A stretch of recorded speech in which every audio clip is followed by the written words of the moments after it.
O'zbekiston bolalar tashkiloti Samarqand viloyat san'at yo'nalishi sardoriman. Yuksak ilm fidoyisi hamda do'stlik elchisi ko'plab nishon sohibasiman.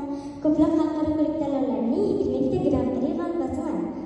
Hurmatli Hokim bobo, Yoshlar markazining bo'sh raqs zalini nega bersangiz deyman. Nega deganda, o'zimning tengdoshlarimga ustozlarimni o'rgangan bilimlarimni o'rgatmoqchiman. Va o'zbek milliy raqslarini butun jahon sahnalarida ham ijro qilishdek buyuk maqsad qilganman va bu maqsadga erishishga bor kuchimni berib harakat qilaman. Prezidentimiz bizga shunday, hurmatli prezidentimiz bizga shunday sharoitlar yaratib bergani uchun minnatdorchiligimizni bildiramiz va biz bolalar ana shunday imkoniyatlardan ilhomlanib, bor bilim va mahoratimiz bilan ona vatan bayrog'ini yanada yuksaklarga ko'taramiz. Ana endi o'zim yozgan she'rdan bir jumla aytib bersam, Samarqand sharqning gavhari, shu gavhar ichida mingta yulduzman. O'zbekiston ona diyorim mening, shu diyorning erka qiziman.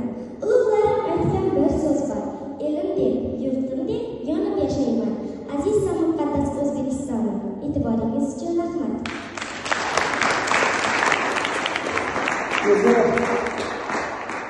O'zi biza shu